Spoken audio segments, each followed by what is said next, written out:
Al aire. Al aire. Muy buenos días para todos. Bienvenidos nuevamente a este espacio de los encuentros de Cotelco. Desde la Asociación Hotelera y Turística de Colombia les damos la más cordial bienvenida, deseándole todos nuestros votos de salud y bienestar para todos ustedes y sus seres queridos. En esta oportunidad nuevamente contamos con la grata compañía del grupo de Escola. Nos acompañan el doctor Nicolás Yemail y el doctor Julián Zazipa, abogados especialistas en los temas de derecho laboral y que pertenecen a la firma Escola Abogados, quien nos ha estado acompañando en todos estos miércoles de nuestros encuentros laborales.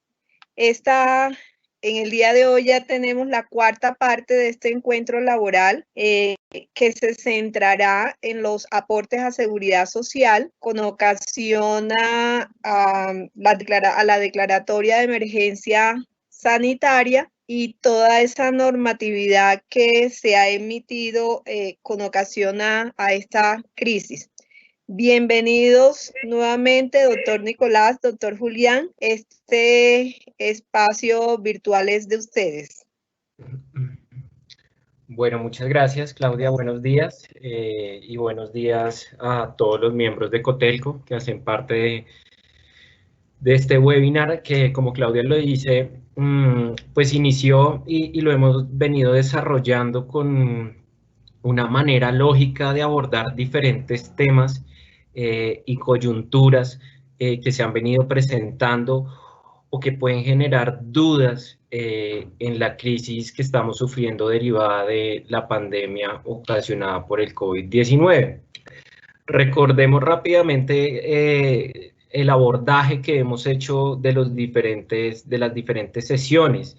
Entonces, en primer lugar, tratamos las alternativas que sugeríamos para implementar derivadas de la crisis, las cuales digamos que iban desde el trabajo en casa hasta la suspensión de los contratos de trabajo. Algunas respetaban los ingresos de los trabajadores, algunos los disminuían o algunas terminaban, digamos, por afectarlos totalmente. Después de eso, en una segunda sesión, trabajamos todo el marco regulatorio que hasta el momento había sido expedido por parte del gobierno nacional y también algunos gobiernos municipales o departamentales, distinguiendo los diferentes tipos de norma, su alcance y qué tan vinculantes podían ser. Ahí fue muy importante distinguir las circulares de las resoluciones y de los decretos, porque cada uno tiene un efecto vinculante diferente y un destinatario diferente. Y el día de hoy tenemos una sesión dirigida a aclarar posibles dudas y a esclarecer el panorama de los aportes al sistema de seguridad social y para fiscales que deben ser realizados en cada una de las alternativas o soluciones que se implementen por parte de las empresas en esta crisis. Entonces, ya para entrar en materia, pues lo primero que debemos aclarar para que esto sea claro para todos ustedes es cómo se hacen los aportes al sistema de seguridad social y también para fiscales. Entonces, lo primero que debemos tener claro es que por regla general los aportes al sistema de seguridad social, tanto en salud como en pensiones, como en riesgos laborales, que es seguridad social, van a tener una misma base de cotización. Es decir, el IBC que reportemos a salud, que reportemos a pensiones y que reportemos a riesgos laborales, por regla general, debe ser el mismo. Claro eso, tenemos que precisar cuál es el ingreso base de cotización al sistema de seguridad social. Y ojo que me estoy refiriendo solo al sistema de seguridad social. Ahora más adelante vamos a ver cuál es el ingreso base de cotización de los parafiscales. Respecto del sistema de seguridad social, tenemos una regla general, y es que los aportes o el ingreso base de cotización va a estar constituido por el salario de las personas. ¿Qué debemos entender por salario? Bueno, debemos irnos al artículo 127 del Código Sustantivo del Trabajo, en donde esta norma nos establece que salario es todo pago que se dé como contraprestación directa del servicio contratado al trabajador. Pero también tenemos una regla que puede llegar a aplicar por excepción para engrosar el ingreso base de cotización al sistema de seguridad social. Vuelvo, insisto, solo estamos hablando del sistema de seguridad social. La norma a la que me refiero es el artículo 30 artículo 30 de la Ley 1393 de 2010. ¿Qué establece esa norma?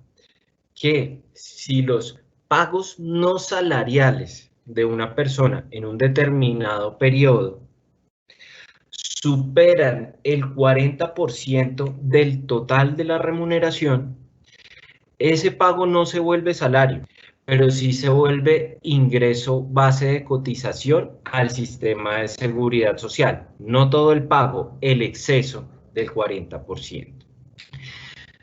Entonces, esa es la regla general de aportes al sistema de seguridad social. Y por supuesto, para aquellos salarios que hayan sido pactados como integrales, la base de cotización va a estar constituida por el 70% del salario. Ahora, respecto del salario integral, también puede llegar a ser aplicada la Ley 1393. Y ahí la gran pregunta que uno puede tener es si la Ley 1393 a las que les hice referencia, es decir, sobre los pagos no salariales, aplicaría sobre el 70%, es decir, sobre el factor salarial del salario integral, o si aplicaría sobre el 100% del salario integral. Frente a eso, digamos que es claro hoy en día, y así lo ha ratificado la UGPP, que la Ley 1393 para efectos del salario integral se determina con base en el 100% del salario integral y obviamente sumando los pagos no salariales para establecer el total de la remuneración. Ahora, claro, el ingreso base de cotización al sistema de seguridad social, pues tenemos que ver cómo se cotiza a cada uno de los diferentes subsistemas, es decir, pensiones, salud y riesgos laborales. Respecto del sistema de pensiones, la cotización va a ser por un porcentaje del 16% sobre el ingreso base de cotización.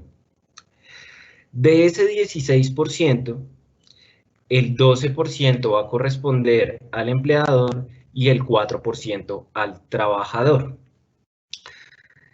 Adicionalmente, hay que tener en cuenta que para salarios superiores a 4 salarios mínimos mensuales legales vigentes deberá cotizarse un 1% adicional. Y ese 1% adicional le corresponderá realizarlo al trabajador. Ese 1% adicional va dirigido al Fondo de Solidaridad Pensional. Y adicionalmente, para salarios superiores a 16 salarios mínimos y hasta 25 salarios mínimos, que es el tope de cotización al sistema de seguridad social, hay un incremento progresivo hasta llegar a un 1% adicional, y esas cotizaciones van a la subcuenta de subsistencia. Es decir, los aportes al sistema de seguridad social en pensiones para aquellas personas que devenguen hasta 4 salarios mínimos, el total de la cotización va a ser del 16%.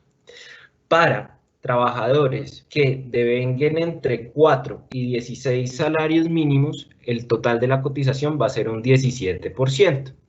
Y para salarios superiores a 16 salarios mínimos y hasta 25 va a haber un incremento progresivo en la cotización hasta llegar a un 1% adicional que va dirigido a su cuenta de subsistencia.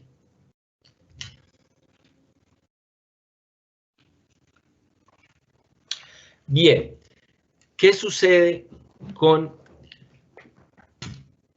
el ingreso base de cotización o los aportes, más bien, al subsistema de salud? Acá, los aportes van a ser realizados por un total del 12.5%, de los cuales el 8.5% va a estar a cargo del empleador y el 4% va a estar a cargo del trabajador. Ahora, hay una disposición muy importante que rige para el sistema de salud y es una exención que se hizo del aporte que corresponde realizar al empleador, y es que se estableció que para los trabajadores que devenguen hasta 10 salarios mínimos mensuales legales vigentes, no habrá lugar a realizar el aporte correspondiente al empleador. Ahora, es muy importante tener en cuenta, y de hecho en el marco del sector hotelero esa discusión está abierta, y es que esta exención aplica solamente a aquellas personas jurídicas o asimiladas declarantes del impuesto de renta. Entonces, para saber, o digamos, para determinar si se cumple con esta exención, pues habrá que tener en cuenta este supuesto de ser declarante del impuesto de renta. Y por último, están las cotizaciones al sistema de riesgos laborales. Dependerá de la clase de riesgo el porcentaje de cotización que se debe realizar, pero dejemos claro que este porcentaje corresponde pagarlo únicamente al empleador. Es decir, en el subsistema de riesgos laborales no existe una cotización bipartita, como sí sucede en los subsistemas de salud y de pensiones. Ahora, ¿qué sucede con los parafiscales? Y miren que en esta primera parte de la exposición yo les hice referencia, ojo que solo estoy hablando del sistema de seguridad social. Ahora vamos a ver los aportes parafiscales. Entonces, lo primero que debemos determinar es cuál es el ingreso base de cotización para los aportes parafiscales. Entendamos parafiscales como Caja de Compensación, SENA e ICBF. Entonces, acá en los parafiscales, el ingreso base de cotización va a ser 1, el salario que devengue el trabajador, y 2, los descansos remunerados. Vamos a entender por descansos remunerados las vacaciones. Ahora, ustedes se preguntarán, bueno, ¿qué tipo de vacaciones? Porque hay diferentes tipos de vacaciones. Hay vacaciones disfrutadas y hay vacaciones compensadas en dinero. Pero adicionalmente, las vacaciones compensadas pueden ser de 2 tipos. Vacaciones compensadas en vigencia del contrato de trabajo y vacaciones compensadas a la finalización del contrato de trabajo. Entonces, la respuesta para esto hoy en día es muy clara, porque esa discusión ya se dio en los escenarios judiciales y en particular frente a la justicia contencioso administrativo, y se estableció que las vacaciones son base de cotización a aportes parafiscales, tanto las disfrutadas como las compensadas en dinero. Y las compensadas en dinero lo serán las que se compensen en vigencia del contrato de trabajo y también las que se compensen a la finalización del contrato de trabajo. Como les digo, hoy en día no existe discusión alguna frente a que las vacaciones compensadas son ingreso base de cotización para los aportes parafiscales. Pero adicionalmente, pues tenemos que tener en cuenta que también existe una exención respecto de los aportes que deben ser realizados al SENA y al ICBF, estableciéndose que no habrá lugar a realizar dichos aportes, que en su totalidad equivalen al 5%, respecto de trabajadores que devengan menos de 10 salarios mínimos mensuales legales vigentes, por supuesto, teniendo en cuenta que el supuesto de entrada a esta exención es ser una persona jurídica o similar declarante del impuesto de renta.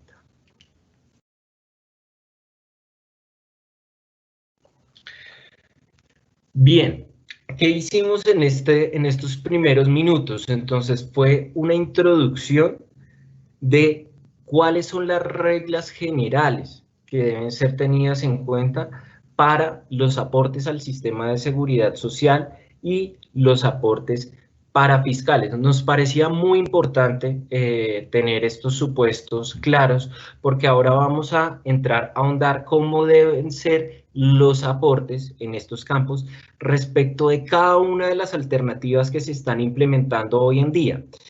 Pero era necesario, pues digamos, que se tuvieran esos supuestos base muy claros.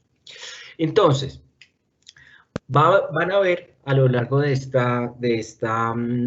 estos minutos que siguen a continuación, que hay alternativas que se están implementando hoy en día que no tienen ningún tipo de incidencia en los aportes al sistema de seguridad social o parafiscales. Por el contrario, va a haber otras que sí afectan el ingreso base de cotización porque lo disminuyen, o va a haber otras que tienen una regulación especial, es decir, existe una norma especial que establece cómo deben ser regulados esos aportes al sistema de seguridad social y de parafiscales. Entonces, a continuación, vamos a mirar cómo realizar los aportes al sistema de seguridad social y parafiscales en cada una de las alternativas que se están aplicando hoy en día. Entonces, la primera de ellas es el trabajo en casa. Recordemos que el trabajo en casa fue una alternativa que se estableció por parte del gobierno derivado de la crisis originada por parte del COVID-19. ¿Por qué les digo que es una alternativa que surgió de ahí? Porque permitió que los trabajadores durante la duración de la crisis y aquellos que lo pudieran hacer, prestaran sus servicios desde la casa, aprovechando los medios tecnológicos para poderlo realizar. Y digamos que es una medida diferente al teletrabajo porque, como ustedes bien lo saben, el teletrabajo tiene todo un marco regulatorio y todos unos formalismos para ser implementados, entre ellos la voluntad de las partes. El trabajo en casa es una medida adoptada por parte del gobierno nacional muchísimo más flexible en este tipo de requisitos y formalismos, y además parte de un supuesto, y es que puede ser implementada por parte de la empresa de manera unilateral. Es decir, para aquellos trabajadores que ya se encontraban prestando servicios, podía implementarse el trabajo en casa sin necesidad de que hubiera un acuerdo entre las partes. Bien, claro eso, pues tenemos que determinar si el trabajo en casa afecta las cotizaciones al sistema de seguridad social y parafiscales. Y la respuesta, digamos que de entrada y general es no, no lo afecta. ¿Por qué? Porque si es un trabajador que está realizando su trabajo en casa, recibiendo el mismo pago por parte de su empleador, pues el ingreso base de cotización que debe ser reportado a la Seguridad Social y parafiscales debe ser el mismo y deben realizarse los aportes a la totalidad de subsistemas, es decir, a pensiones, a salud y riesgos laborales, y también deberán ser realizados los aportes al SENA, ICBF y Caja de Compensación Familiar. Por supuesto, ustedes deberán tener en cuenta si aplica la exención para salud, SENA e ICBF por ser un trabajador que devengue menos de 10 salarios mínimos mensuales legales vigentes.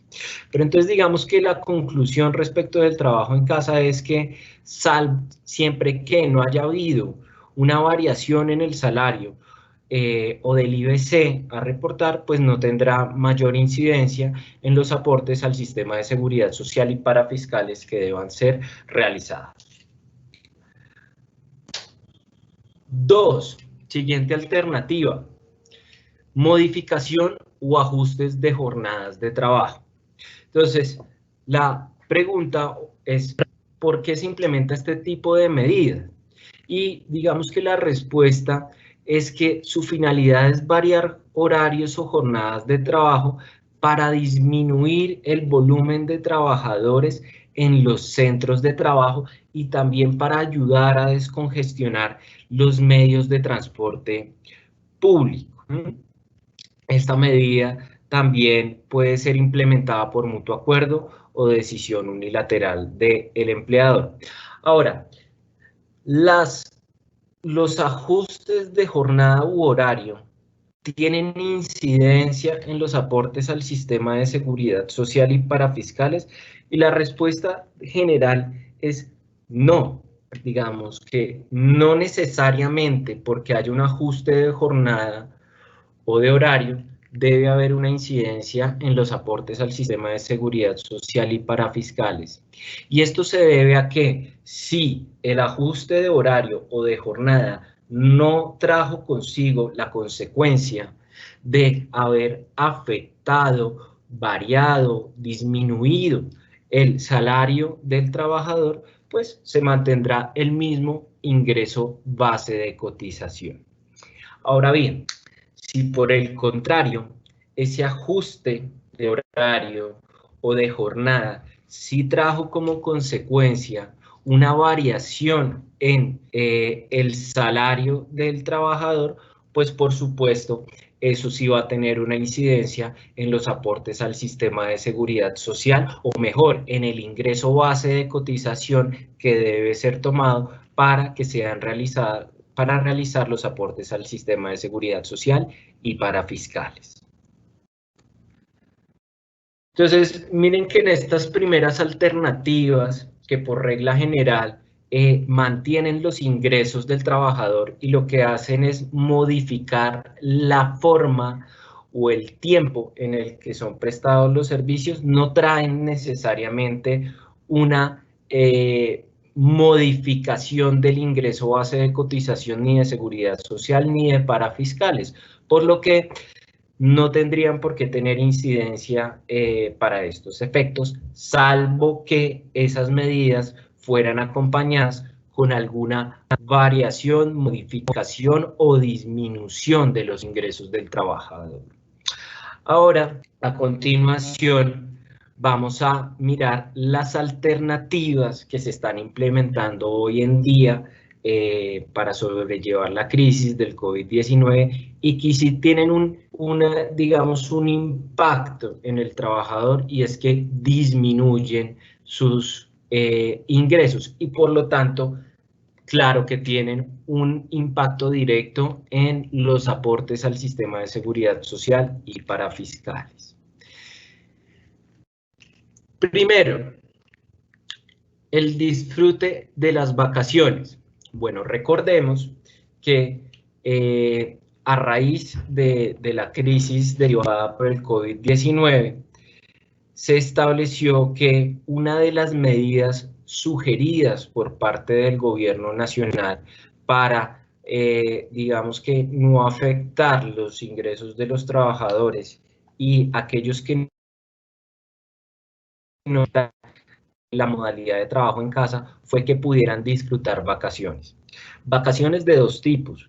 Uno, y la primera medida era que se dieran a disfrutar aquellos días que los trabajadores ya tenían causados.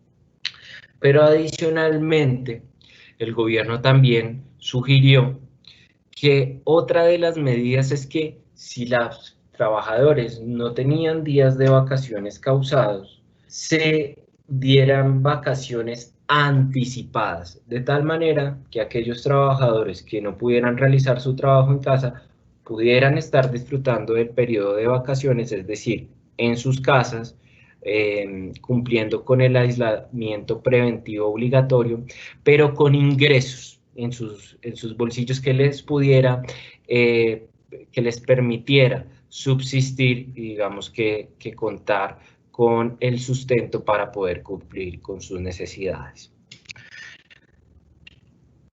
Se generó mucha duda frente a estas alternativas si podía ser una medida unilateral por parte de los empleadores o si requería un previo acuerdo y cuánto tiempo de anticipación debían ser informadas en caso de que fuera una decisión unilateral por parte del empleador, porque la norma original del Código Sustantivo del Trabajo establecía que debía darse un preaviso con no menos de 15 días de anticipación a la fecha del disfrute de vacaciones.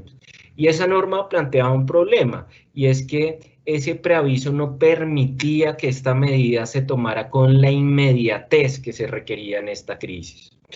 Pues bien, el decreto 488 de 2020 establece que las vacaciones pendientes o anticipadas que puedan ser disfrutadas por parte de los trabajadores en el marco de esta crisis pueden ser disfrutadas por decisión unilateral del empleador y mediando simplemente un preaviso de un día. Es decir, este decreto 88 lo que hizo fue entender la necesidad que había para poder aplicar esta medida tenía que poderse realizar de una manera flexible, es decir, sin tanto formalismo, pero además inmediata. Bien, ahora, ¿cómo se realizan los aportes al sistema de seguridad social y para fiscales en esta alternativa del disfrute de vacaciones? O mejor, ¿el disfrute de vacaciones afecta el ingreso base de cotización que debe ser tenido en cuenta para efectos del sistema de seguridad social y para fiscales? Y la respuesta es sí, porque hay una norma especial que regula cómo deben ser realizados los aportes al sistema de seguridad social cuando el trabajador disfruta de vacaciones. La norma a la que me estoy refiriendo es el artículo 70 del decreto 806 de 1998. Esta norma es muy importante tenerla presente porque además de que pues regula la forma en que deben ser realizados los aportes al sistema de seguridad social en vacaciones, ha traído muchísimas discusiones por parte de la UGPP porque la ha interpretado de tal manera que permite que haya recaudos superiores a cómo había sido o venido siendo interpretado por parte de los empleadores. Entonces, ¿qué establece la norma? Digamos que la norma, si uno la ve, es sencilla y dice que cuando un trabajador disfrute de vacaciones, el IBC de ese periodo de vacaciones corresponderá al reportado con anterioridad a la fecha de disfrute de vacaciones. Entonces acá se pueden presentar, digamos que dos circunstancias. Una de ellas muy sencilla de resolver, otra que hay que tener cuidado porque precisamente es la que origina controversias con la UGPP.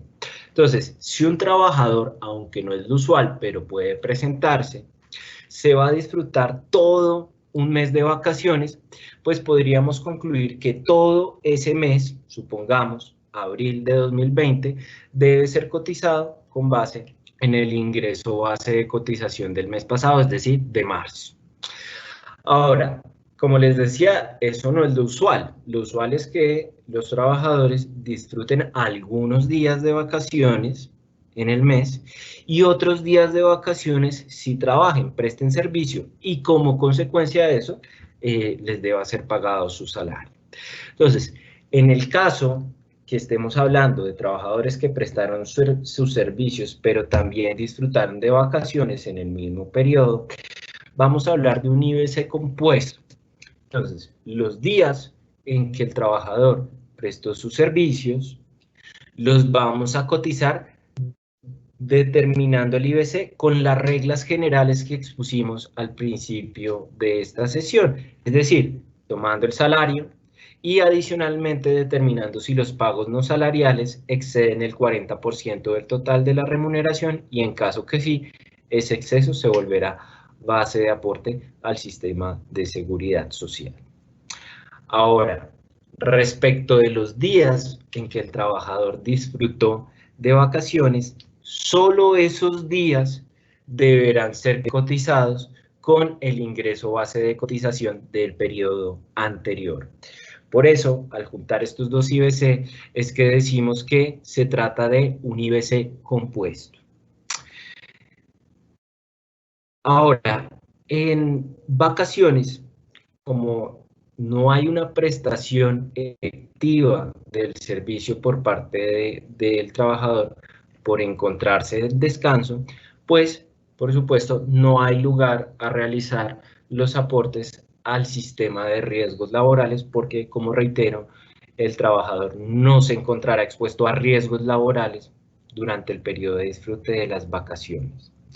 Por supuesto, para que no se cotice a riesgos laborales en estos periodos de vacaciones, la novedad deberá ser reportada en la planilla de aportes correspondiente.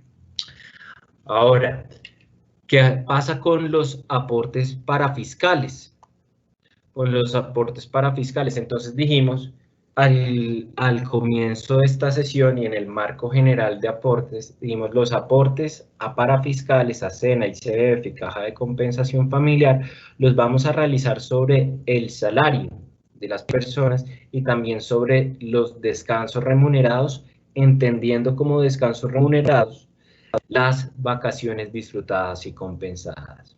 Entonces, en el evento en que se haya optado por esta alternativa para sobrellevar la crisis y de manera general, los periodos de vacaciones o los pagos que se den por concepto de vacaciones serán base de aporte para determinar el ingreso base de cotización de los aportes parafiscales.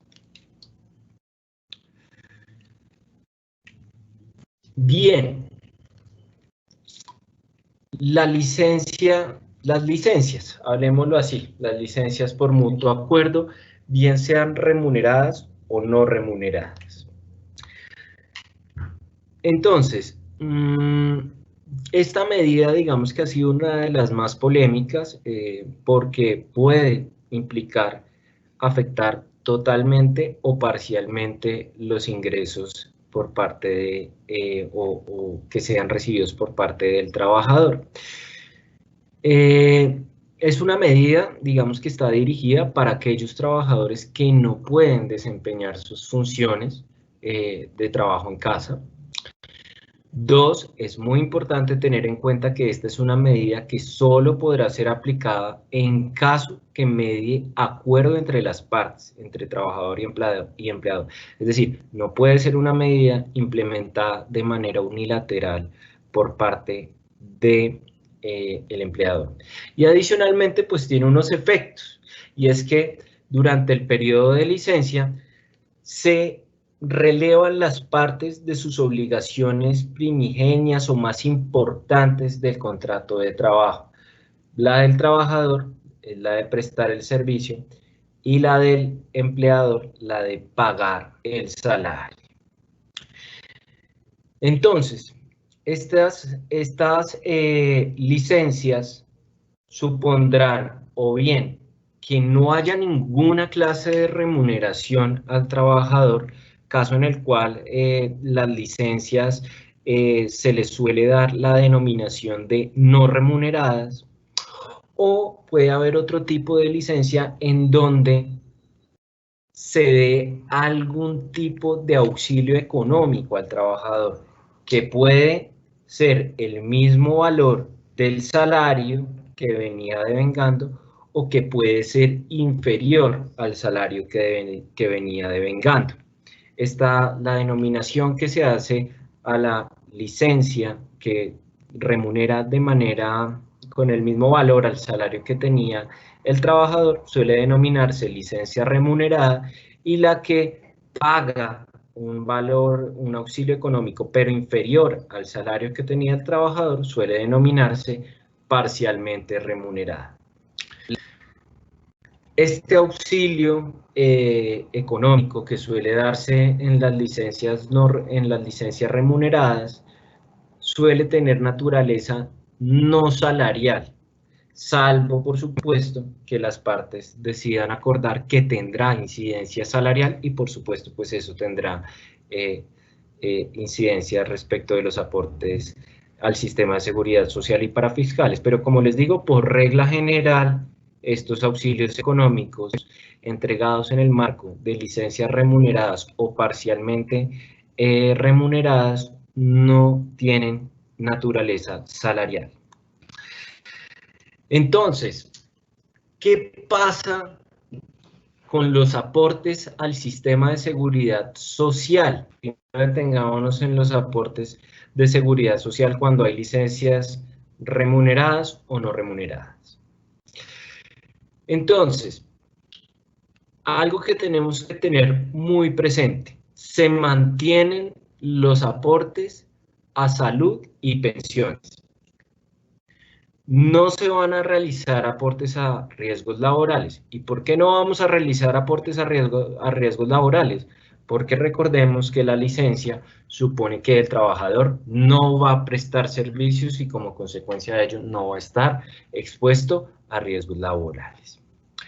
Bien, entonces partiendo de esto, de esta claridad, y es que se mantienen los aportes a salud y pensiones, debemos recordar que existe una norma expresa que regula los aportes que deben ser realizados en los eventos de suspensión del contrato de trabajo. Esta norma es el artículo 71 del decreto 806 de 1998. ¿Qué establece la norma? Dice: no habrá lugar a aportes por parte del trabajador, es decir, del porcentaje que le corresponde al trabajador, pero sí a los correspondientes al empleador. Y estos se efectuarán con base en el último IBC reportado con anterioridad a la suspensión del contrato de trabajo. Entonces, varias cosas que debemos que tener en cuenta respecto de la norma. Uno, que esta norma hace referencia o regula los aportes al sistema de seguridad social cuando hay eventos de suspensión del contrato de trabajo. Y ustedes dirán, bueno, pero si usted está hablando de las licencias, ¿por qué me dice que los aportes se regulan con esta norma que establece la suspensión del contrato de trabajo? Recuerden algo que dijimos en la sesión pasada, y es que debemos entender la suspensión del contrato de trabajo como un género donde caben diferentes especies de suspensión del contrato de trabajo. Una de esas especies de suspensión del contrato de trabajo son las licencias. Otra especie es la suspensión del contrato de trabajo por caso fortuito o fuerza mayor, y otra especie es la suspensión del contrato de trabajo por cierre total o parcial de la empresa o negocio. Entonces, por supuesto que esta es la norma que debe tenerse en cuenta para efectos de realizar o de determinar el ingreso base de cotización en el marco de suspensiones del contrato de trabajo, que, como reitero, abarca la hipótesis de las licencias. Pero dos, hay otro elemento que se debe tener muy presente de la norma, y es que establece que en estas hipótesis no debe ser realizado el pago del aporte que le corresponde al trabajador, pero sí la parte que le corresponde al empleador. Entonces, yo sé que sobre esto va a haber muchas preguntas, pero digamos que quisiera adelantarme a continuación en estos minutos a responder, a anticiparme a responder estas preguntas, y si quedan, por supuesto, las vamos resolviendo. Entonces, la aplicación de esta norma tiene, digamos que varias problemáticas o incidencias. La primera de ellas es que si yo solo realizo los aportes correspondientes al empleador y no los del trabajador, eso va a tener una incidencia en las prestaciones que sean otorgadas por parte del sistema de seguridad social en salud. ¿Por qué? Porque al ser solo realizados los aportes que corresponden al empleador, no los del trabajador, el sistema de seguridad social solo va a responder por las prestaciones asistenciales y no respecto de las prestaciones económicas. Recordemos, para que ustedes tengan claridad sobre este punto, que el sistema de seguridad social en salud, en el régimen contributivo, tiene dos tipos de prestaciones para los trabajadores. Uno, las prestaciones asistenciales, es decir, las prestaciones médicas, la atención de servicios médicos. Esas, al realizarse los aportes como establece la norma, van a estar cubiertas. Y por supuesto que es muy importante que estén cubiertas en esta crisis, que justamente se deriva de posibles afectaciones a la salud. Pero no va a responder por prestaciones económicas. ¿Cuáles son las prestaciones económicas del sistema de seguridad social en salud?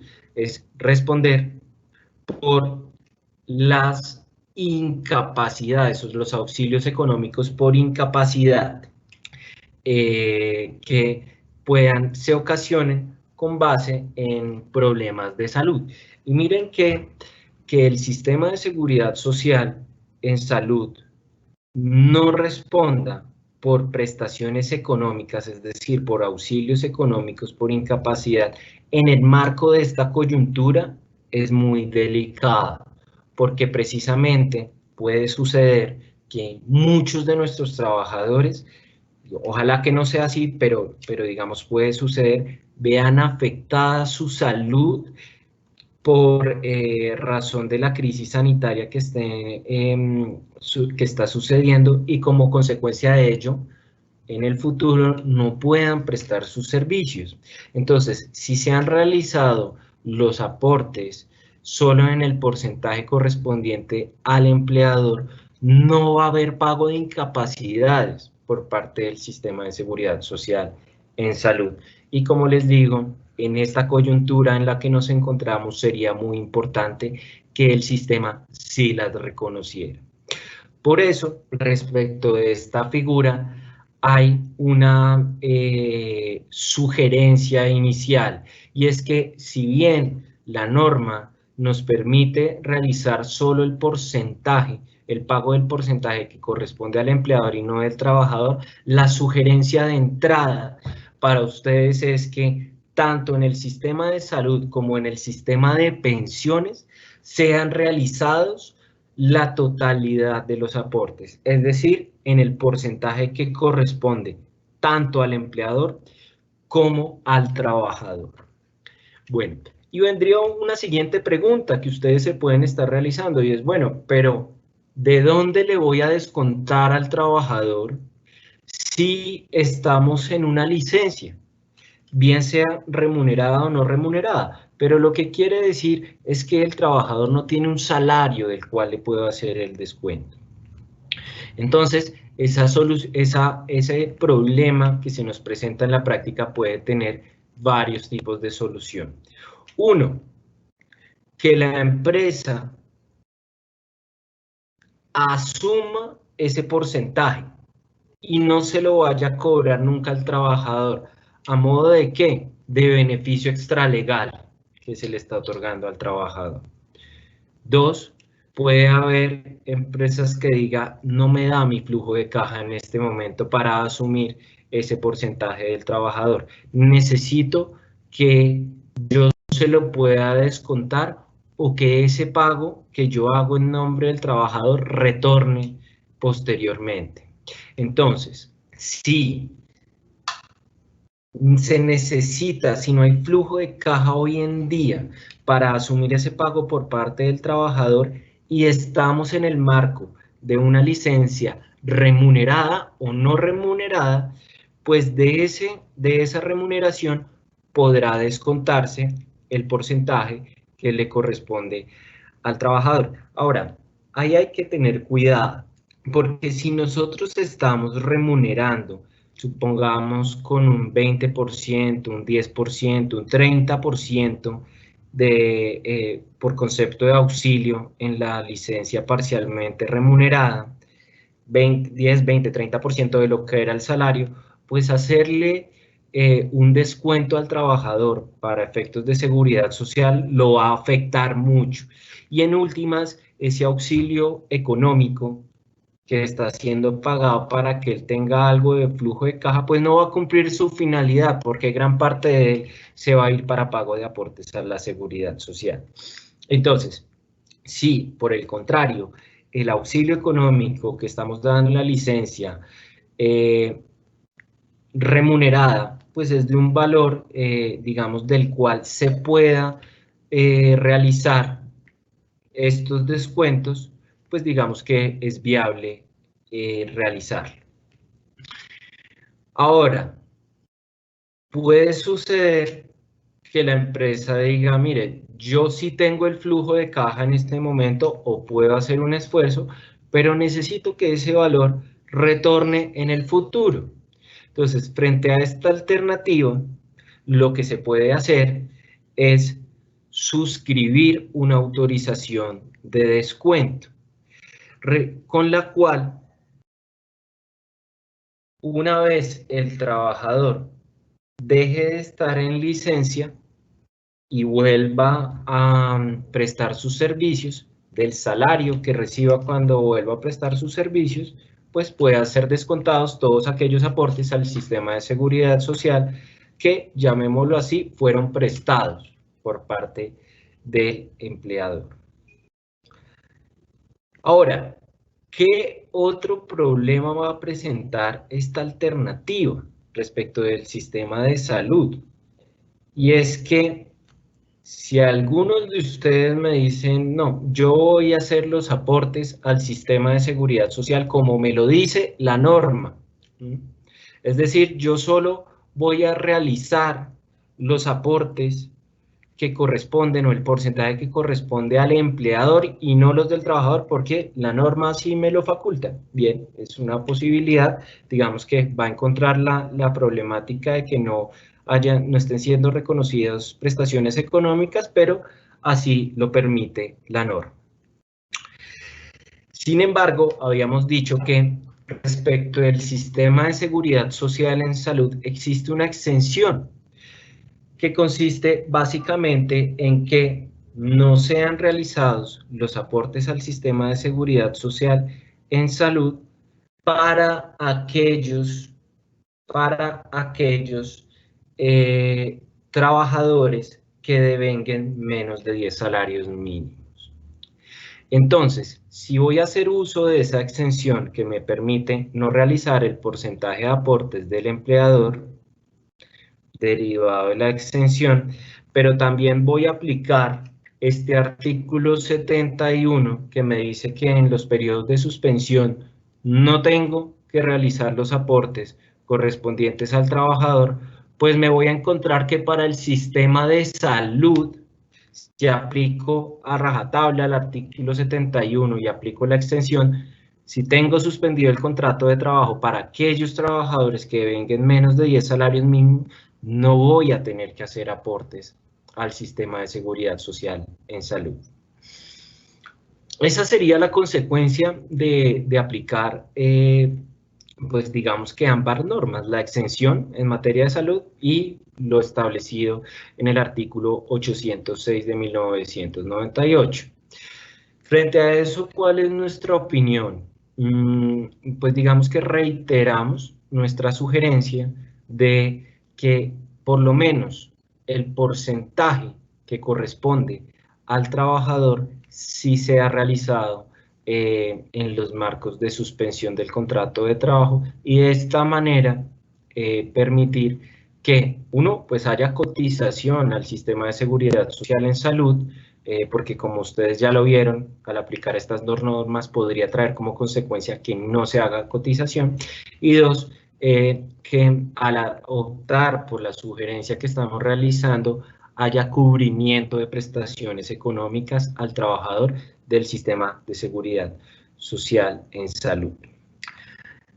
Bien, finalmente respecto de esta alternativa, en el campo de aportes parafiscales, pues no hay que hacer aportes porque, como les dije, los aportes parafiscales toman como base de cotización el salario y los descansos remunerados, entendiéndolos como vacaciones, y en las licencias no remuneradas por regla general, el auxilio económico que se está pagando no es salarial y pues tampoco tiene la naturaleza de vacaciones. Por lo tanto, no hay un ingreso que constituya base de cotización. Bien, Juli, hasta ahí que tenemos alguna pregunta. Sí, hola a todos, muy buenos días. Básicamente pues dividí las preguntas en dos grandes ítems. Uno es unas preguntas genéricas de seguridad social y las otras frente al particular del decreto 558, pues más adelante se contestarán en orden de presentación. Entonces una primera pregunta, y las vamos haciendo en orden, es esta. En caso que un trabajador esté trabajando medio tiempo y gane el salario mínimo, ¿los descuentos de seguridad social por parte de él se hacen sobre el mínimo completo o sobre el salario medio ganado? No, ahí vamos a tener una limitante, y es que como es un trabajador contratado por medio tiempo, el sistema solo nos va a permitir realizar los aportes con, digamos, como base mínima de cotización con el salario mínimo mensual legal vigente. Entonces la respuesta es no, no se podría tomar como base la mitad del salario mínimo. La segunda es, ¿las vacaciones pagadas y gozadas hacen parte del IBC para el cálculo de parafiscales? Sí, digamos que fue uno digamos, de los énfasis que hice, y es que sí, las vacaciones tanto disfrutadas como compensadas en dinero, bien sea en vigencia del contrato de trabajo o bien sea la finalización del contrato de trabajo, van a ser base de los aportes parafiscales. Y digamos que ahí quiero volver a reiterar, es base de parafiscales. Respecto de los aportes a seguridad social en vacaciones, no aplican estas reglas a las que les he hecho referencia, sino el artículo 70 del decreto 806 de 1998, que establece la regla especial para realizar aportes a seguridad social en periodos de vacaciones. Otra pregunta del panel es, ¿cuál es el valor del IBC si un personal salió a vacaciones durante el mes de abril y en marzo devengaron horas extras dominicales? Listo. Entonces, para resolver esa pregunta, pues tenemos que tener claro la fuente normativa que la regula, que es el artículo 70 del decreto 806 de 1998. Entonces, para responderla puntualmente, si en el mes de abril los trabajadores disfrutaron algunos días de vacaciones, esos días de vacaciones se van a cotizar con base en el ingreso base de cotización que fue reportado en marzo. Y los días en que hubo prestación efectiva del servicio por parte del trabajador, es decir, los días en que no estuvieron en vacaciones, van a ser cotizados con los ingresos que hayan obtenido en el mes de abril. Esta pregunta es, si una empresa está exonerada del pago de parafiscales y en salud solo aporta el 4% del trabajador, en el caso de una licencia remunerada, ¿cómo se hace el aporte a salud? Sí, digamos que sobre eso me extendí bastante, pero digamos que la respuesta es cuando existe una licencia, estamos hablando de un evento de suspensión del contrato de trabajo. El artículo 71 del decreto 806 de 1998 establece que cuando se esté ante alguna de las causales de suspensión del contrato de trabajo, como es una licencia, los aportes a seguridad social en salud deben ser realizados con el ingreso base de cotización anterior a la suspensión y solo respecto del porcentaje que corresponde al empleador. Entonces, digamos que parte de lo que yo advertía es, si uno aplica esta norma tal cual nos señala que deben ser los aportes, pues se va a encontrar que no tiene que realizar los aportes correspondientes al trabajador. Pero además, si hace uso de la exención que se establece para los trabajadores que devenguen menos de 10 salarios mínimos mensuales legales vigentes, pues no tendrá que pagar los aportes que le corresponden al empleador. Entonces, al aplicar estas dos normas, el artículo 71 y la exención, puede traer como consecuencia que en eventos de licencias o de cualquier clase de suspensión del contrato de trabajo, no existan aportes al sistema de seguridad social en salud. Reitero, porque el artículo 71 establece que no deben ser realizados el porcentaje que corresponde al empleador y porque hay una exención que aplica para los aportes que corresponden al empleador. Entonces, sí, si se aplican estas dos alternativas, pues se va a traer eso, esa va a ser la consecuencia, que no haya aportes. Nuestra sugerencia, vuelvo y la reitero, es que por lo menos los porcentajes o la parte de cotización que corresponde al trabajador sea realizada, porque esto va a permitir, uno, pues que haya ingresos al sistema de seguridad social en salud, dos, que haya prestaciones asistenciales, pero también prestaciones económicas, es decir, pago de incapacidades, que en este momento y en esta coyuntura es fundamental en caso de que los trabajadores lleguen a tener alguna afectación de su salud. Listo.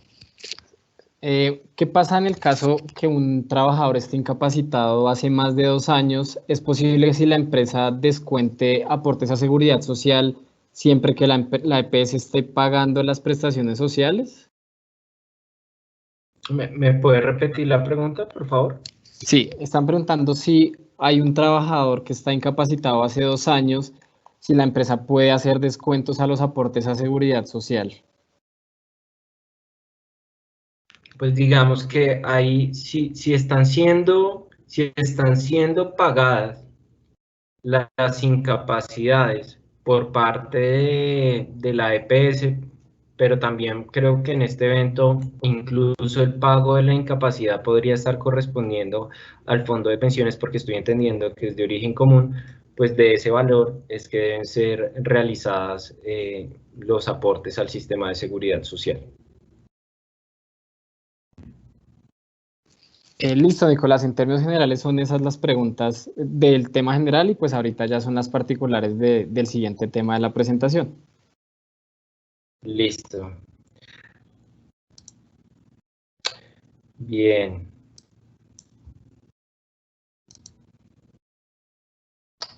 Ahí ya se está viendo la presentación completa. Sí, correcto. Listo. Bueno, muy bien. Entonces sigamos con nuestro tema. ¿Qué otras alternativas van a tener o pueden llegar a tener incidencia respecto de los aportes a la seguridad social y parafiscales? La revisión del contrato de trabajo. Recordemos rápidamente en qué consiste esta alternativa.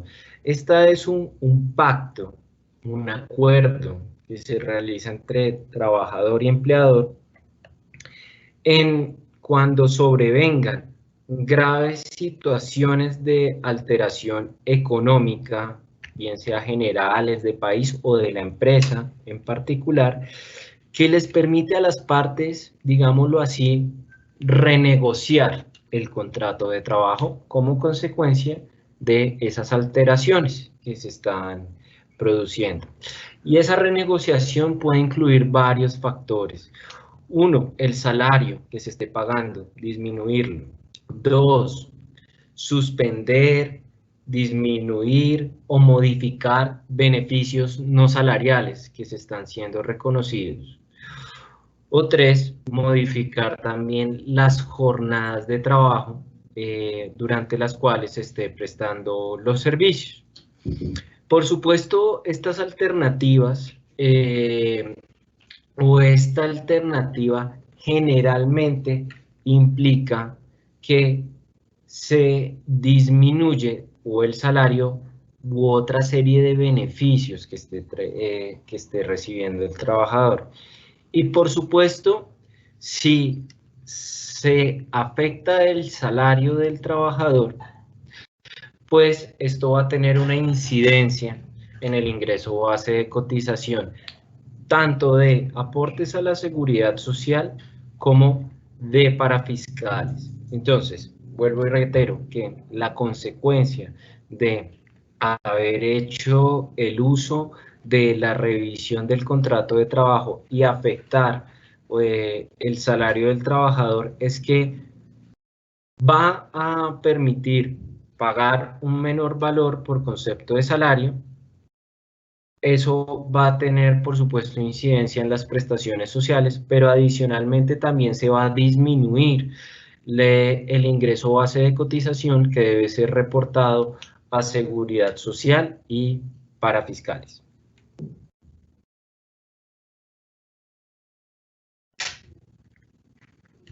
Bien, respecto de la suspensión del contrato de trabajo por caso fortuito o fuerza mayor. Entonces, recordemos que esta alternativa se presenta cuando sobreviene un caso fortuito o fuerza mayor que imposibilita la ejecución del contrato de trabajo. Como veíamos en la sesión pasada, no necesariamente toda empresa en este momento podría llegar a alegar la existencia de un caso fortuito o fuerza mayor que imposibilite la ejecución de todos los contratos de trabajo. Con eso les quiero decir que la configuración o no de un caso fortuito o fuerza mayor debe ser analizada respecto del caso concreto. Pero si llegáramos a concluir que sí aplica el caso fortuito o fuerza mayor, la consecuencia es que por parte del trabajador no va a existir la obligación de prestar el servicio y por parte del empleador no va a existir obligación de pagar el salario porque nos encontramos ante un evento de suspensión del contrato de trabajo. Recordemos también que esta alternativa no supone que exista una autorización por parte del Ministerio de Trabajo. No debe haber autorización por parte del Ministerio. Lo que establece la ley es que de la decisión de suspensión del contrato de trabajo por caso fortuito o fuerza mayor, el empleador debe notificar o informar al Ministerio de Trabajo y, por supuesto, al trabajador. Pero bien, como se trata de un evento de suspensión del contrato de trabajo,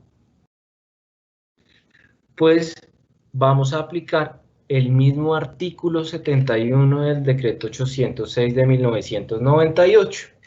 Es decir, va a tener las mismas consecuencias que ya expliqué cuando hablamos de la licencia, que es otro evento de suspensión. Entonces recordemos rápidamente, se mantendrán los aportes al sistema de seguridad social en salud y pensiones, no a riesgos laborales, no deben ser realizados aportes parafiscales, y respecto del sistema de salud y pensiones, el IBC que deberá ser tomado corresponderá al anterior reportado a la suspensión del contrato de trabajo.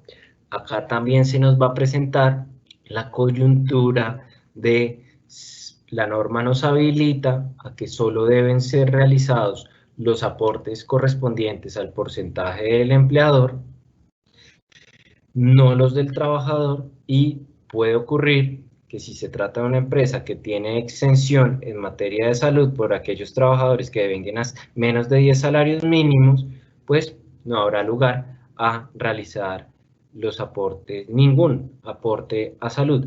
Vuelvo, insisto, nuestra posición o nuestra sugerencia es que por lo menos, por supuesto se puede hacer uso de la exención, pero sí realizar los aportes que corresponden al sistema, al trabajador.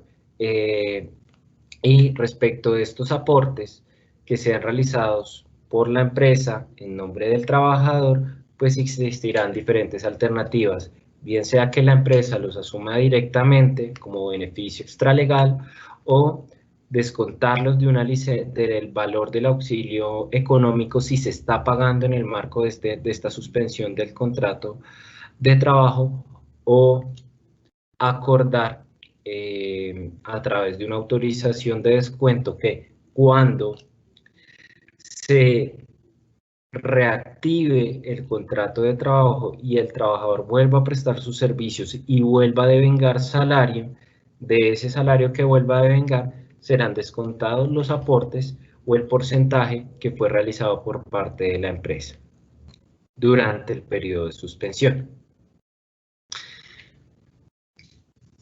Bien, siguiente alternativa que se nos ha presentado mucho, derivado de nuestros, digamos, de las consultas que nos han hecho diferentes clientes, y es la ausencia justificada no remunerada, que puede darse y se da mucho en el marco de esta coyuntura que estamos viviendo, debido a aislamiento preventivo que deban guardar las personas, o de cuarentena por haber estado expuesto, digamos, a algún factor de contagio del COVID-19, pero sin existir una incapacidad.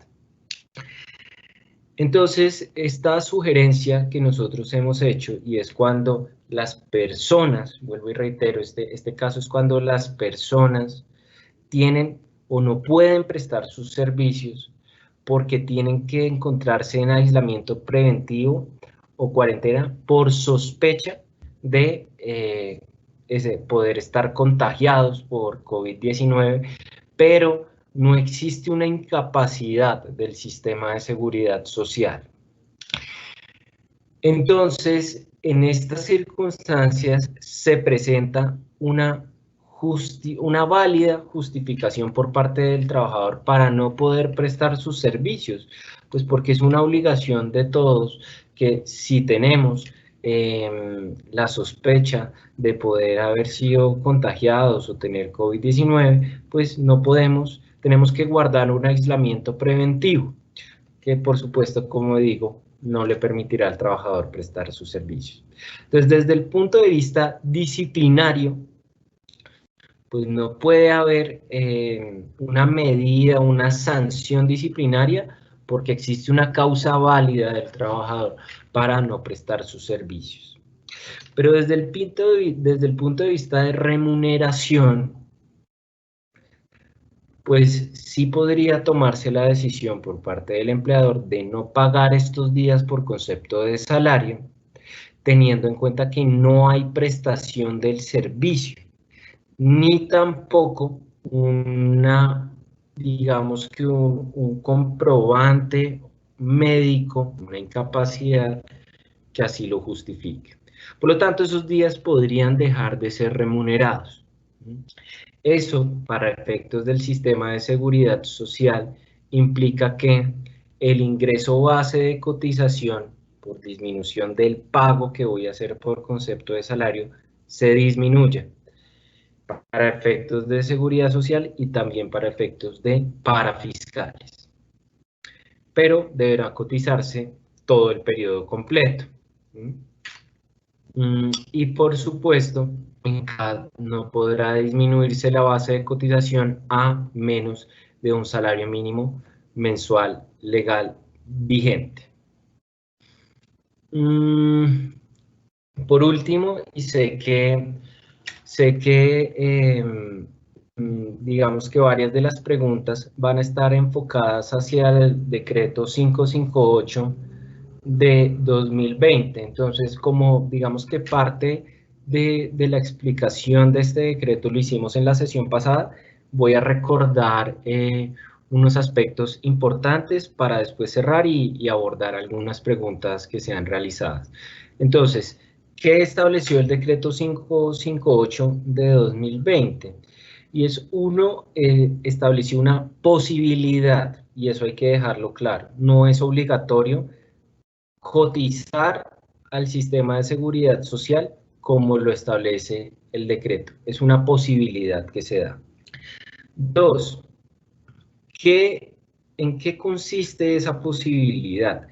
En que, y ojo que también quiero ser muy claro en esto, no aplica para todo el sistema de seguridad social, solo aplica para las cotizaciones o aportes que se hacen al sistema de seguridad social en pensiones. Entonces, esa posibilidad que da el decreto 558 es que no realicemos la cotización en el porcentaje normal que aplica, recordemos, 16%, en algunos casos 17% y en algunos casos hasta 18%, sino que nos permite que en los meses de mayo y junio las cotizaciones sean realizadas en un porcentaje total del 3%. De los cuales el 75% de ese 3% corresponderá al empleador y el 25% al trabajador. ¿Qué implicaciones tiene cotizar de esta manera? Entonces, hay dos tipos o las implicaciones respecto de los trabajadores se pueden ver dependiendo del tipo de régimen pensional al que esté afiliado el trabajador. Respecto del régimen de ahorro individual con solidaridad, la implicación o la consecuencia o la afectación, si ustedes lo quieren ver así para el trabajador, es que en mayo y junio no va a haber ingreso de dinero, de aportes a las cuentas individuales de ahorro de los trabajadores. ¿Por qué les digo que no va a haber ingreso? Porque algunos de ustedes van a decir, si va a haber ingreso, pues del 3%, es menor, pero va a haber ingreso. Y la respuesta es no, no va a haber ingreso. Porque ese 3% va dirigido a pagar gastos de administración de los fondos de pensiones y seguros previsionales. Es decir, de ese 3% no va a ingresar dinero a el sistema de pensiones o a las cuentas individuales de los trabajadores en el RAIS. Ahora, ¿qué pasa? ¿Cuál es la afectación? Sería eso. Sin embargo, el decreto 558 establece que esas semanas de cotización en el RAIS pueden ser tenidas en cuenta para efectos de una garantía que se llama garantía de pensión mínima. Recordemos lo siguiente para que ustedes lo tengan claro. En el régimen de ahorro individual con solidaridad, o llamémoslo más coloquialmente en los fondos privados, por regla general, no importa ni la edad ni las semanas de cotización para efectos de adquirir la pensión de vejez. Lo que importa en los fondos privados es el capital, el dinero que cada persona tenga en su cuenta individual de ahorro, que le permita financiar por lo menos una mesada pensional superior al 110% de un salario mínimo mensual legal vigente. Sin embargo, la ley establece que en caso que las personas afiliadas a este régimen a la edad de pensión, hombres 62, mujeres 57, no hayan reunido el capital suficiente para poder financiar una mesada pensional, si tienen 1.150 semanas cotizadas, van a poder acceder a la garantía de pensión mínima, que implica que el sistema les reconozca una mesada pensional equivalente a un salario mínimo mensual legal vigente. Entonces, aterrizando este contexto que les estoy dando, en el decreto 558/2020, lo que establece el decreto es que estas cotizaciones o estas semanas en los meses de mayo y junio solo se tendrán en cuenta en el régimen de ahorro individual con solidaridad para efectos de las personas que deban acceder a la garantía de pensión mínima, es decir, para poder acreditar las 1.150 semanas en caso de que no hayan reunido el capital suficiente para pensionarse. Ahora, ¿qué pasa en el régimen de prima media? O llamémoslo más coloquialmente, ¿qué pasa con colpensiones? La norma lo que establece, o mejor, en colpensiones, ¿cómo las personas se pensionan? Acreditando dos requisitos. Uno, la edad, mujeres 57, hombres 62 años, y un mínimo de semanas de cotización, que son 1.300. Si se tienen grupos adicionales de 50 semanas adicionales a este mínimo de 1.300, puede haber incrementos en la tasa de reemplazo para fijar la mesada pensional. ¿Qué dice el decreto 558 de 2020 respecto de colpensiones? Dice que estas semanas que sean cotizadas en los meses de mayo y junio de 2020 no serán tenidas en cuenta para efectos de la pensión de vejez, por regla general, y solo serán tenidas en cuenta si la persona aspira a que le sea reconocida una mesada pensional con el mínimo de 1.300 semanas, es decir, solo se tendrán en cuenta estas semanas cotizadas en mayo y junio de 2020 si con ellas logro reunir tan solo 1.300 semanas y adicionalmente si lo que me va a reconocer el sistema de pensiones es una mesada pensional equivalente a un salario mínimo mensual legal vigente. Es decir, lo que les quiero significar con esto es, por supuesto que se trata de una alternativa válida, de un auxilio, de una ayuda económica para aliviar el flujo de caja tanto de empleadores como de trabajadores en esta crisis, pero se tiene que tener en cuenta que va a tener una afectación tanto a los trabajadores que hacen parte del régimen de ahorro individual con solidaridad como a los que hacen parte del régimen de prima media con prestación definida. ¿Qué otras preguntas pueden surgir sobre este decreto 558 de 2020? Me voy a ir adelantando, aunque sé que debe haber varias que Claudia me ha transmitido. Si se opta por esta alternativa de cotizar por el 3%, no se va a tener que pagar en el futuro el porcentaje que se dejó de pagar. ¿Por qué? Porque se trata de una exención y no se trata de un plazo de pago. Entonces, no van a tener que pagarlo en el futuro. 2. Si se está, y esto lo voy a decir con una, o mejor dicho, 2, esta alternativa está sujeta a que sea reglamentada por parte de la planilla de aportes al sistema de seguridad social que debe ser expedida. Por lo tanto, hay muchas preguntas que yo les voy a contestar ahora diciéndoles esto es lo que traen los proyectos de resolución que reglamentan la planilla, pero no les puedo dar la certeza absoluta de que esto que les estoy diciendo sea lo que termine siendo regulado en las resoluciones que reglamenten la planilla. Por ahora, algunas preguntas que pueden surgir son: si el contrato de trabajo se encuentra suspendido, bien sea por caso fortuito, fuerza mayor, bien sea por una licencia, el empleador podría acogerse a esta modalidad de cotización, y la respuesta es sí, de acuerdo al último proyecto de resolución que reglamente la planilla. Y además también porque el decreto 558 no limita o no establece como condición que para poderse acoger a esta alternativa, pues el contrato deba estar ejecutándose. No obstante lo anterior, pues esta claridad de la viabilidad de aplicar este porcentaje en eventos de suspensión del contrato de trabajo solo nos la va a dar la resolución definitiva que reglamente la planilla.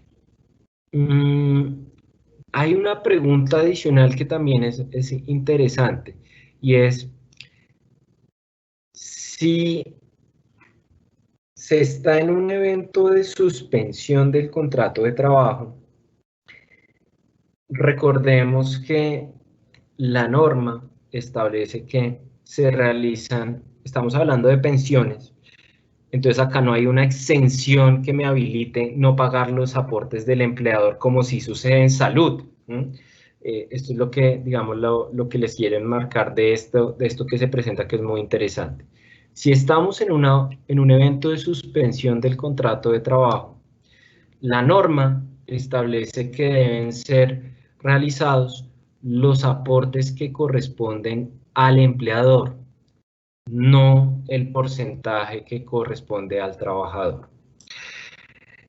Entonces, en este evento de suspensión y aplicando el decreto 558 de 2020, uno podría llegar a concluir que si hago uso de la alternativa al decreto 558 de 2020 y el contrato de trabajo se encuentra suspendido, no voy a tener que cotizar el 3%, sino el 2.25%, que es lo que corresponde al empleador, y lo del trabajador no lo hago. Y la respuesta es no.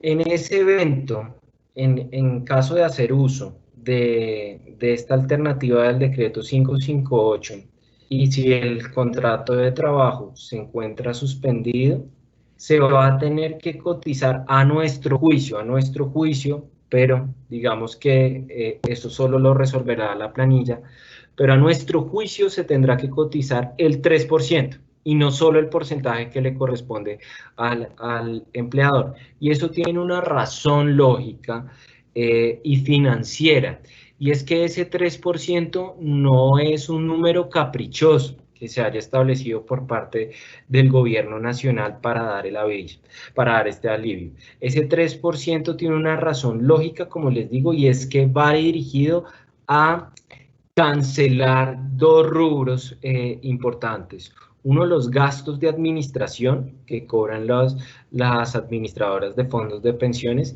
y dos, seguros previsionales que necesariamente tienen que ser pagados. Entonces, vuelvo, insisto, a nuestro juicio, si se hace uso de la alternativa del decreto 558 de 2020 y el contrato de trabajo se encuentra suspendido, no se podrá cotizar un valor inferior, un porcentaje inferior al 3%. Necesariamente debe ser del 3%. Pero como les digo, esa claridad solo nos las dará la planilla de aportes, la resolución que reglamente la planilla de aportes al sistema de seguridad social.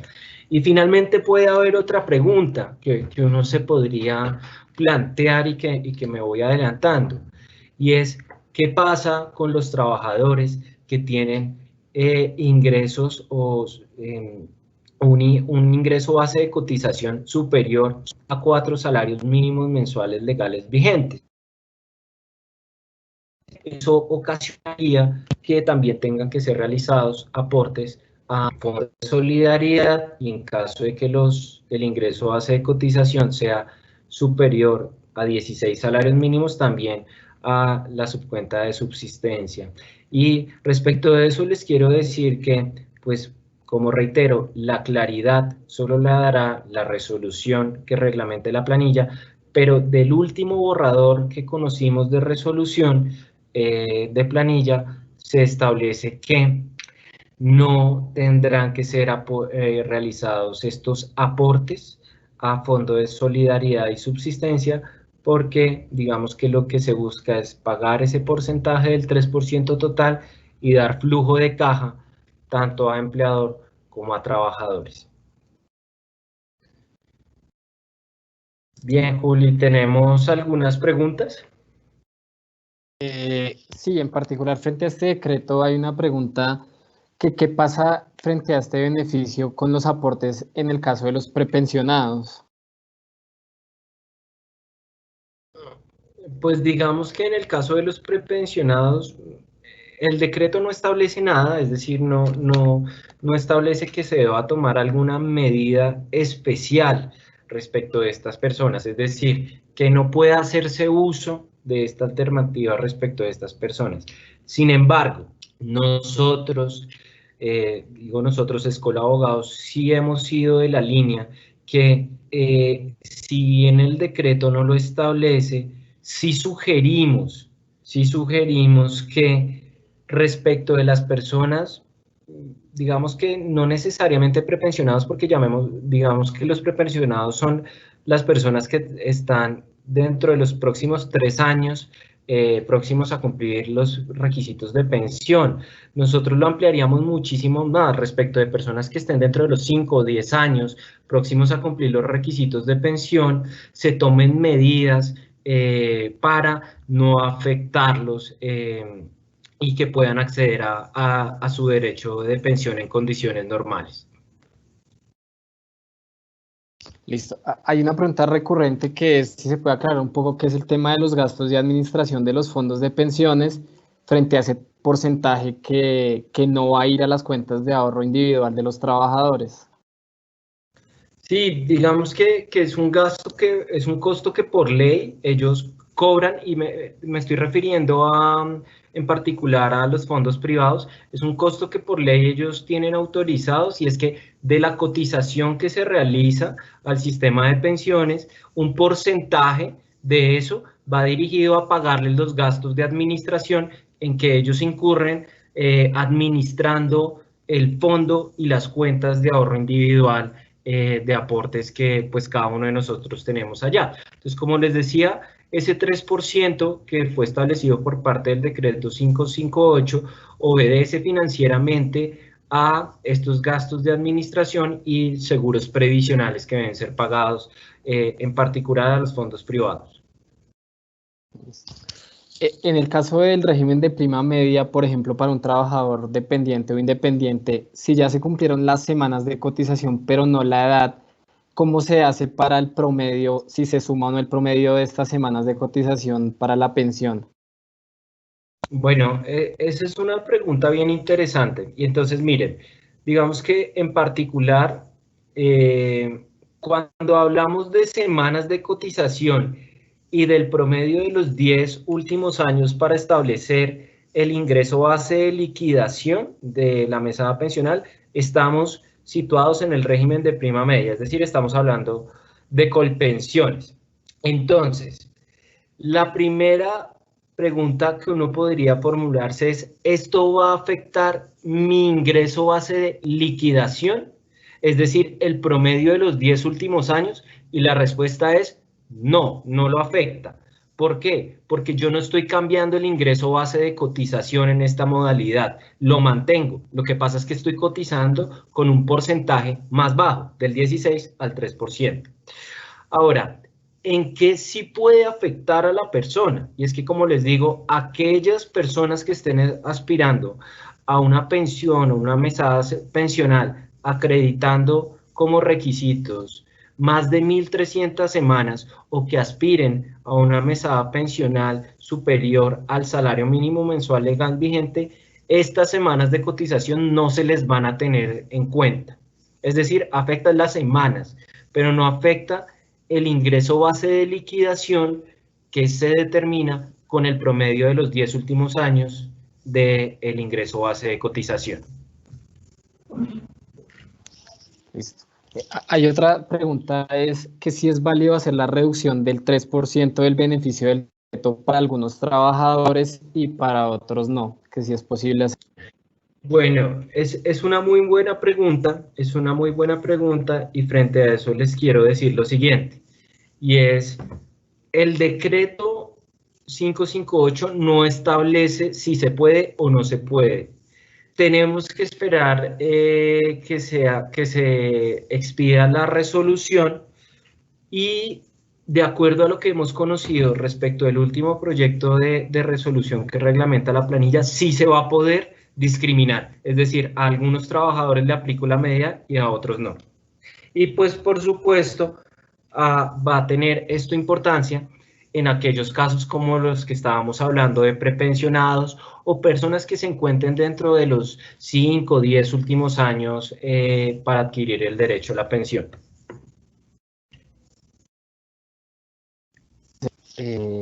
Listo.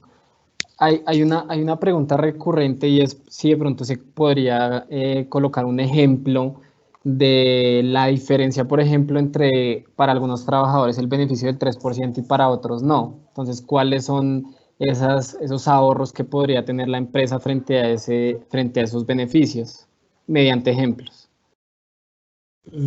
¿Cómo? ¿Me repite la pregunta, Juli, por favor? Sí, básicamente la audiencia quiere es que mediante ejemplos, ¿cómo se podrían hacer ver esas reducciones de costos frente a los beneficios del porcentaje del 3%? Por ejemplo, frente a unos trabajadores, hacer una reducción, frente a otros no, o si definitivamente la empresa decide no acogerse al beneficio y seguir haciendo el pago del 16%. Sí, digamos que a ver, la manera de determinar si esto realmente va a tener un ahorro importante para cada empresa es que ustedes establezcan el costo actual que tiene por parte del empleador realizar los pagos al sistema de pensiones y a eso le apliquen el porcentaje establecido en el decreto, es decir, el 3%. Eso les va a permitir determinar si en flujo de caja estamos hablando de un aporte o una reducción importante, que en nóminas, digamos, grandes, por supuesto que sí lo es, o si realmente el ahorro que se va a tener con eso no es muy importante y podría no hacerse uso de esta alternativa porque impacta a las personas. Listo. Hay una pregunta que es en particular frente a miplanilla.com, en el que se dice que en la suspensión de los contratos, cuando se va a hacer en la planilla lo que refleja es que sale un porcentaje cero. Entonces, pues preguntan cómo hacen para que los trabajadores tengan acceso, por ejemplo, a citas médicas o a medicamentos, o si es posible reportar una novedad diferente en mi planilla, porque en mi planilla sale el porcentaje en cero en los casos de suspensión del contrato. Sí, ese es, digamos, que gran parte del enfoque o digamos, de la problemática que abordé, y es que nuestra recomendación es, si bien la norma, el artículo 71 establece que solo deben ser realizados los aportes por parte del empleador, es decir, no los del trabajador en los eventos de suspensión, y por vía de la exención de los trabajadores que devengan menos de 10 salarios mínimos, podría traer como consecuencia no pagar aportes a salud en los eventos de suspensión. Entonces, nuestra primera recomendación es hacer los aportes del trabajador para que ingrese por lo menos ese porcentaje y si se realizan los aportes del trabajador, va a haber como consecuencia el pago de prestaciones económicas en los casos en que haya incapacidades. Ahora, sí puede suceder que el operador de planilla le diga, si usted reporta la novedad de suspensión del contrato de trabajo, no puede realizar, por lo menos no de manera automática, puede realizar los aportes que le corresponden al trabajador. Entonces, frente a eso, digamos que una solución desde el punto de vista práctico, ¿cuál es? Y es liquidar esa planilla de forma manual, es decir, comunicarse con el operador para que ellos manualmente permitan realizar el porcentaje de pago que le corresponde al trabajador. Si esto no es posible, es decir, si el operador, porque hay algunos operadores que lo permiten, otros que no, pero digamos que si ustedes cuentan con la mala suerte que ese operador que tienen no les permite hacer esto, bueno, podría encontrarse ya una solución desde el punto de vista práctico, sino más bien jurídica. Y es que se establezca a título de beneficio extralegal que si bien el contrato de trabajo no se encontrará suspendido desde el punto de vista laboral, para efectos de la seguridad social, no se reportará esta suspensión del contrato de trabajo. Lo que pasa es que esa solución va a tener una implicación que se las adelanto, y es que, pues digamos que se van a hacer los aportes a seguridad social en salud y pensiones plenos, pues que eso sí lo estamos buscando, pero va a tener que cotizarse a riesgos laborales y a caja de compensación familiar y a SENA y a ICF en caso de que pues no haya la exención respecto de ese trabajador. Listo, Nicolás. Y la última pregunta para cerrar el panel es una pregunta genérica, pero que me pareció muy interesante, es qué sucede si después de la revisión del salario, por ejemplo, se redujo el salario al 50% frente al ajuste de la jornada laboral. ¿Qué sucede en el caso de la terminación del contrato frente al salario base para liquidar el contrato final? ¿Cuál sería la base? Listo. Nuestro sugerencia por razones de justicia es que se promedie, digamos que no liquidar la indemnización con base en el último salario, pues que obviamente implicaría una reducción importante en el valor de la indemnización,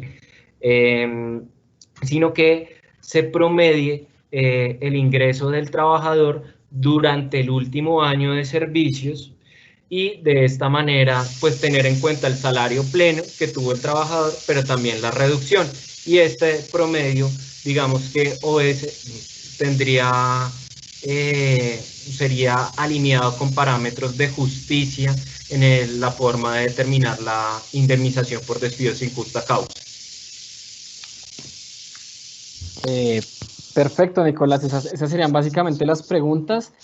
Queremos aclarar a la audiencia que vamos a compartir, aparte de la presentación, una contestación de un derecho de petición del Ministerio de Salud que se le hizo a Cotelco frente a todos los efectos de la suspensión de los contratos, en particular frente a la atención y las obligaciones de las coberturas de las prestaciones asistenciales y económicas, que de las EPS, y en particular frente al tema de la planilla. Entonces este derecho de petición también lo vamos a aportar a la presentación.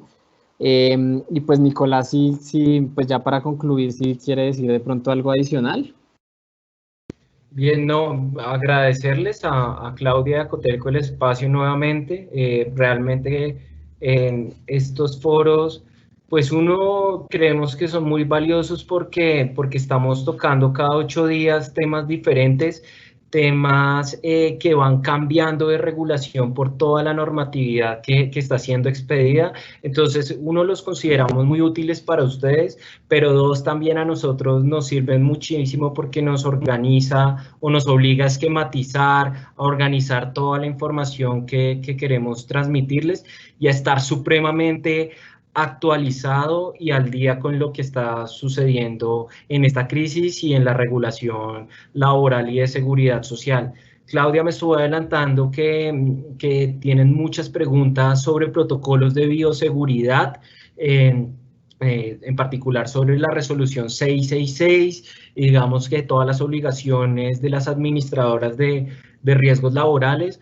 Por supuesto, nuestro compromiso a que tengamos una nueva cita y desarrollemos ese tema, que sin duda es el que en la próxima semana se va a robar la atención de, digamos, de toda la regulación laboral y de seguridad social. Entonces cuenten con Escola Abogados para desarrollar ese tema. Vuelvo y digo nuevamente mil gracias por estos espacios y por este del día de hoy.